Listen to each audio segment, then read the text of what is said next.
जब छोटू को जादुई आत्माई लिक्विड के बारे में पता चला तो उसके जहन में एक सवाल आया। भैया, वो कौन से तिलिस्मी जानवर हैं जो इस जादुई लिक्विड की रक्षा कर रहे हैं? इस पर ध्रुव ने उसे बताना शुरू किया। छोटू, इस 40,000 तिलिस्मी जानवर पहाड़ी का एक राजा है। वो राजा असल में एक तिलिस्मी सुनहरा प्रेत उल्लू है और उसकी शक्तियां शुरुआती परम जीव जितनी होंगी। उसके लिए काम करने वाले बहुत से तिलिस्मी जानवर हैं, जिनमें सबसे ताकतवर उस राजा के पसंदीदा साथी हैं, जो शायद 9वें पड़ाव के निर्वाण जितने ताकतवर होंगे। उसकी इस बात पर छोटू ने अचानक उससे सवाल किया, सुनहरा प्रेत उल्लू, शुरुआती परम जीव रैंक? लेकिन भैया, आप तो किसी महारथी परम जीव जितने ताकतवर है ना, फिर आपके लिए इससे निपटना इतना मुश्किल क्यों हो रहा है? वहीं छोटू के सवाल पर ध्रुव शौर्य ने आवाज में हल्की मजबूरी के साथ कहा, मैंने तुझे कहा था ना कि इसके पास बहुत ही खास तकनीकें हैं। वो उल्लू फिलहाल आदमी बनकर घूम रहा है, जिस वजह से वो एक बेहद खतरनाक उल्लू तकनीक इस्तेमाल कर पा रहा है। ध्रुव ने छोटू से इतना कहा ही था कि अचानक छोटू के पास खड़ी जरीना ने कुछ समझते हुए कहा, सुनहरा प्रेत उल्लू इंसान बनकर घूम रहा है, कहीं उसकी वो खतरनाक तकनीक प्राचीन उल्लू की तरंग तकनीक तो नहीं है? जरीना की बात सुनकर ध्रुव गौर से उसे देखने लगा। जाहिर सी बात थी कि उसने बिल्कुल उम्मीद नहीं की थी कि जरीना असल में इतनी ज्यादा समझदार होगी कि सिर्फ उस उल्लू के बारे में सुनकर उस तकनीक का भी पता लगा ले। वहीं उसकी बात पर ध्रुव ने हामी भरते हुए कहा, इसने बिल्कुल ठीक कहा। इस सुनहरे प्रेत उल्लू ने अपना काफी वक्त और मेहनत लगाकर 10,000 से भी ज्यादा ऐसे उल्लू तैयार किए हैं जो एक साथ मिलकर एक बेहद खतरनाक हमला करते हैं। यह हमला आवाज का हमला होता है छोटू, जिसे कहा जाता है प्राचीन उल्लू की तरंग तकनीक। ये तकनीक बहुत ताकतवर है छोटू, और इसके सामने मैं भी कुछ नहीं कर पाता। जब छोटू ने सुना कि 10,000 उल्लू एक साथ मिलकर वो हमला करते थे तो उसके चेहरे पर हैरानी साफ नजर आने लगी। वाकई इतनी बड़ी तादाद इकट्ठा करने के लिए उस सुनहरे प्रेत उल्लू को काफी मेहनत करनी पड़ी होगी, तभी तो वो इस 40,000 तिलिस्मी जानवरों की पहाड़ी का राजा बनने में कामयाब हुआ था। इतने में ध्रुव ने छोटू को आगे बताया, निंजा उनके इलाके के आसपास ही ट्रेनिंग कर रहा था। जब मैं बुजुर्ग से मिलने गया था तब अचानक से उन लोगों के आवाज का हमला शांत हो गया, जिससे वो अपने इलाके की रक्षा करते थे। तब गलती से निंजा उनके इलाके में घुस गया और गहराई में जाने पर इसे वहां जादुई आत्माई लिक्विड दिख गया। पर निंजा को उस लिक्विड के पास जाते हुए सुनहरे प्रेत उल्लू ने देख लिया था, और वो उल्लू बहुत ही ज्यादा खूंखार है। एक तो उसकी खुद की ताकत निंजा से ज्यादा है, ऊपर से वो अपने बहुत से साथी भी साथ ले आया और निंजा पर खतरनाक हमला करने लगा। बेचारे निंजा की काफी हड्डियां टूट गई थीं। वो तो अगर ऐन वक्त पर मैं इसे बचाने के लिए वहां नहीं जाता तो शायद वो निंजा को जिंदा छोड़ते ही नहीं। ये कहते वक्त ध्रुव की आंखों में एक अजीब नाराजगी दिख रही थी, जैसे वो निंजा को मारने वालों से बदला लेना चाह रहा हो। इतने में निंजा मुस्कुराते हुए छोटू की तरफ देखने लगा, जिसकी आंखों में भी वैसी ही आग जलने लगी थी। इतने में ध्रुव ने छोटू की तरफ देख कर कहा, तो बता छोटू, अब क्या करना चाहता है? इस पर छोटू ने आंखों में बेरहमी के साथ अपने दांत पीसते हुए कहा, यह भी कोई सवाल हुआ भैया, हमें इस पहाड़ी को दुश्मनों के खून से रंग देना है। इसके साथ ही छोटू के शरीर से एक बेहद खतरनाक शक्ति निकलने लगी, और उसके चेहरे पर झलकते खूंखार इरादे को देखकर जरीना के चेहरे पर भी हैरानी नजर आने लगी। वो देख रही थी कि इस वक्त छोटू विहान से भी ज्यादा खूंखार लग रहा था। वहीं उसकी बात सुनकर ध्रुव शौर्य ने भी हल्की मुस्कुराहट के साथ अपनी शक्तियां निकालते हुए कहा, तेरे मुंह से ये बात सुनने को तरस गया था मैं। इतने में निंजा भी दोनों के साथ आकर खड़ा हो गया और दूर उस दिशा में देखने लगा जहां जादुई आत्माई लिक्विड था। इन तीनों को आसपास खड़े होते देख जरीना ने मुस्कुरा कर कहा, वाकई तुम तीनों भाई लगते हो। खैर, प्राचीन उल्लू की तरंग तकनीक को तुम लोग मुझ पर छोड़ देना। ये कहते हुए जरीना ने तुरंत अपने पास से एक लाल रंग की वीणा बाहर निकाली, जिसमें छुपी हुई शक्तियां महसूस कर ध्रुव शौर्य भी थोड़ा हैरान हुआ। छोटू ने भी महसूस किया कि अब जो कि सब तैयार हो गए थे दुश्मनों से बदला लेने के लिए और खजाना हासिल करने के लिए, तो उसने सभी को इशारा करते हुए कहा, अब जो कि सभी तैयार हैं तो इंतजार किस बात का, चलिए चलते हैं उनके इलाके में। उसके इतना कहते ही चारों परछाइयों में बदलकर उस जगह से दूर जाने लगे। वो सभी दुश्मनों के इलाके की तरफ बढ़ने लगे, जो पहाड़ के शिखर के पास बना था। इस दौरान चारों के शरीर से खतरनाक शक्तियां निकलती जा रही थीं, ताकि कोई भी तिलिस्मी जानवर उनके रास्ते में आने की गलती ना करे। जब छोटू और उसके साथी पहाड़ के शिखर की तरफ बढ़ने लगे, उस दौरान पहाड़ की दूसरी तरफ से भी 3 परछाइयां तेजी से आगे बढ़ते हुए उस हिस्से की तरफ बढ़ रही थी। इन तीनों में जो सबसे आगे था वो भूरे रंग के कपड़े पहना एक बूढ़ा आदमी था, जिसके बाल काफी लंबे थे। उसके चेहरे पर एक अजीब सा गुरूर था और देखने से ही वो बहुत ज्यादा ताकतवर लग रहा था। इस बुजुर्ग आदमी के पीछे 2 जवान लड़के थे, जिनका गुरूर उस बूढ़े आदमी से भी ज्यादा लग रहा था। लेकिन वो बात अलग थी कि उनकी शक्तियां बुजुर्ग के मुकाबले कुछ नहीं थी। उनके सीने पर काले रंग का सूरज बना हुआ था और साथ ही काले और सफेद निशान उस सूरज के पास थे। इससे साफ हो गया था कि वो लोग पूर्वी हिस्से के सबसे ताकतवर महान दल मीरांश दल के योद्धा थे। सबसे खास बात यह थी कि उनके कपड़ों पर सुनहरी लकीरें बनी हुई थी जो उस दल के हर योद्धा के कपड़े पर नहीं होती थी। और अगर कोई मीरांश दल वाला इन लकीरों को देखता तो वो समझ जाता कि ये सिर्फ उस महान दल के 8 हिस्सों के सबसे खास योद्धाओं के कपड़ों में होती थी। जो 2 लड़के इस वक्त बुजुर्ग के पीछे थे वो भी इन 8 हिस्सों में से 2 के सबसे ताकतवर योद्धा थे, जिन्हें दल में सेनापति कहा जाता था। जिस दिशा में वो लोग आगे बढ़ रहे थे वो उस जादुई लिक्विड की ही दिशा थी। देखा जाए तो जिस शिखर पर सुनहरे प्रेत उल्लू का इलाका था वो 40,000 तिलिस्मी जानवरों के पहाड़ के सबसे गहरे हिस्से में था। उस जगह पर अजीबोगरीब काले रंग के पेड़ उगाए गए थे जिन्हें आवाज पेड़ कहा जाता था। ये आवाज पेड़ किसी की भी आवाज को और ज्यादा बढ़ाने का काम करते थे। वहीं उस जगह पर एक बड़ी सी हवेली थी जो गहरे लाल रंग की थी। उस पर लगी लाल रेत सूखे हुए खून जैसी दिखती थी, जिस वजह से वो इमारत बहुत ही खतरनाक लगती थी। उस हवेली के अंदर फिलहाल एक सुनहरी चमड़ी वाला आदमी हड्डियों के बने सिंहासन पर बैठा हुआ था। उस आदमी की आंखें और मुंह किसी इंसान के लिए काफी अजीब थे और वो देखने में बड़ा ही खूंखार लग रहा था। इतने में उस आदमी ने सामने खड़े 2 लोगों से पूछा, तरंग तकनीक हर जगह काम कर रही है ना? कहीं फिर से तुम लोगों से कोई चूक तो नहीं हो गई?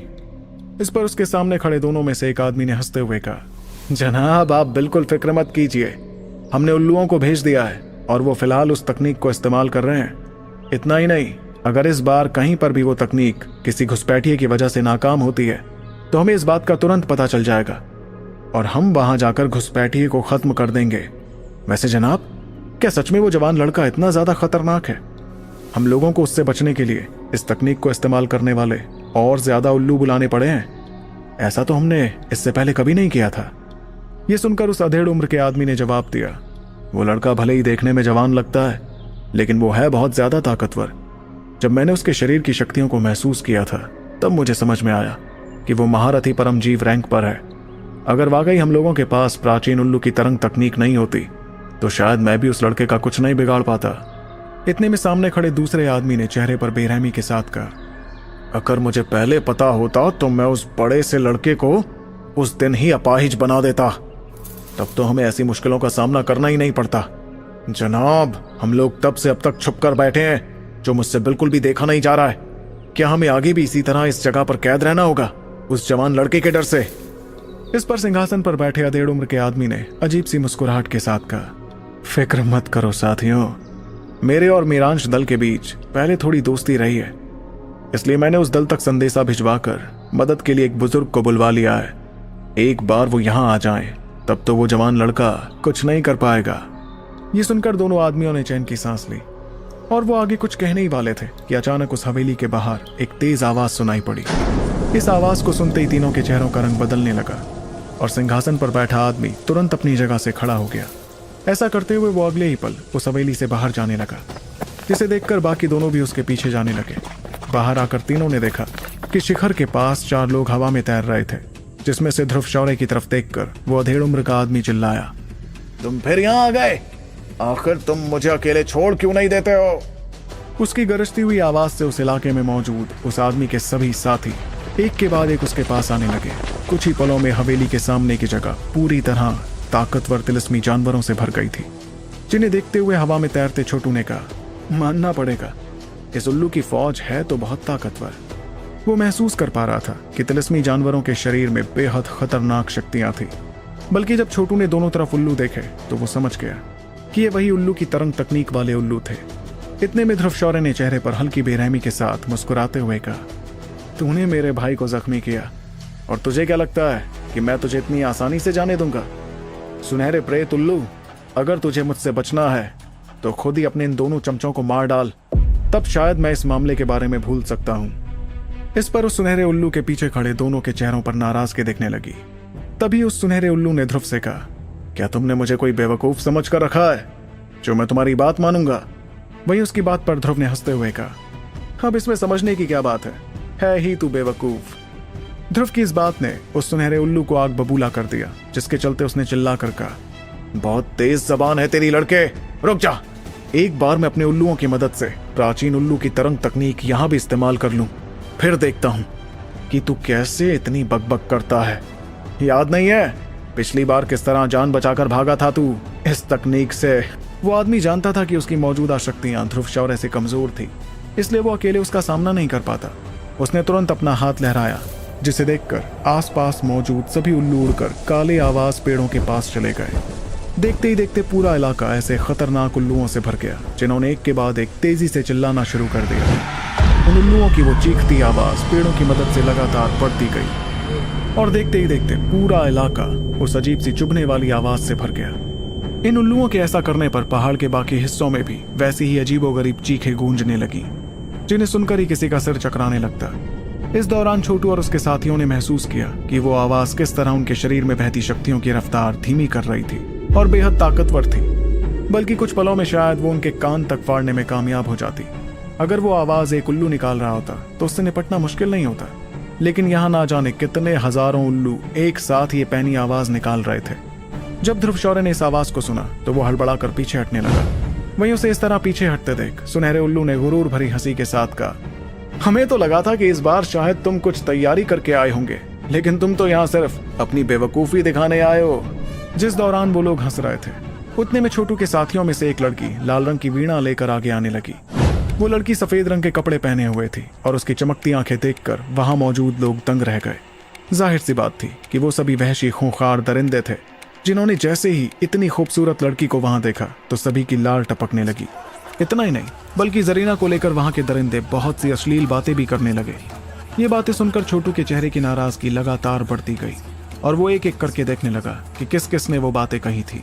जिस दौरान छोटू नाराज हो रहा था, उस वक्त जरीना तो बिल्कुल शांत थी। वो धीरे से अपना हाथ उस वीणा पर फेरने लगी और उसने अगले ही पल वीणा बजाना शुरू कर दिया। उस वीणा में से एक ऐसी मीठी आवाज निकल रही थी जो धीरे धीरे चारों तरफ फैलने लगी। उस आवाज को सुनकर तिलस्मी जानवरों की हंसी थमने लगी, बल्कि खुद सुनहरे प्रेत उल्लू के चेहरे का रंग बदलने लगा। उसे अंदर ही अंदर एक अजीब सा खतरा महसूस हो रहा था, जो उस लाल रंग की वीणा की वजह से था।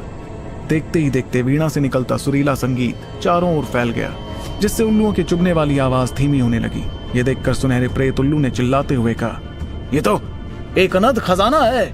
उसकी बात पर जरीना ने हंसते हुए कहा, तुमने बिल्कुल सही जवाब दिया, लेकिन अफसोस कि इस सही जवाब देने का तुम्हें कोई इनाम नहीं बल्कि सजा मिलने वाली है। कुछ ही पलों में चारों तरफ से होता शोर एक अजीब सी खामोशी में बदलने लगा, क्योंकि वीणा से निकलती संगीत की शक्तियां चुभने वाले शोर को खत्म करती जा रही थी। फिर कुछ ही देर में एक तेज धमाका सुनाई पड़ा, जिसमें वहां मौजूद बहुत से उल्लू तबाह हो गए। उनके तबाह होने के साथ ही जो उल्लू तरंग तकनीक ध्रुव शौर्य को आगे बढ़ने नहीं दे रही थी, वो भी नाकाम हो गई। ये खौफनाक नजारा देखते ही सुनहरा प्रेत उल्लू और उसके साथी, जो कुछ पलों पहले हंस रहे थे, इस वक्त डर के मारे कांपने लगे। छोटू लगातार उस अनंत खजाने की ताकत को देखकर हैरान होता रहा, जिसकी मदद से शायद जरीना मुकाबले में खुद छोटू से भी जीतने में कामयाब हो जाती। वहीं अपना काम बखूबी पूरा करने के बाद जरीना ने वो दैव्य वीणा बजाना बंद किया और मुस्कुराकर छोटू और उसके दोनों साथियों की तरफ देखकर कहा, मेरा काम पूरा हुआ, अब तुम्हारी बारी। अगर अब तुमने उन लोगों को जान से नहीं मारा ना, जिन्होंने अनाप शनाप बातें कही, तो मैं इस बारे में पिताजी और नीरजा दीदी को बता दूंगी। फिर तुम उनसे कैसे निपटोगे ये तुम ही जानो, इसलिए जाओ और खत्म कर दो इन बदतमीजों को। उसकी बातें सुनकर छोटू दंग रह गया, लेकिन एक पल बाद उसने खूंखार इरादे के साथ अपने दांत पीसते हुए तिलस्मी जानवरों की तरफ देखना शुरू किया। तो क्या होगा जब टकराएंगे छोटू और उसके साथी ताकतवर सुनहरे प्रेत उल्लू से, और क्या मिरांश दल की मदद के बावजूद छोटू उस उल्लू से निंजा का बदला ले पाएगा? ये जानने के लिए आपको सुनना होगा the one and only RJ Rivansh के साथ सुपर योद्धा, सिर्फ आपके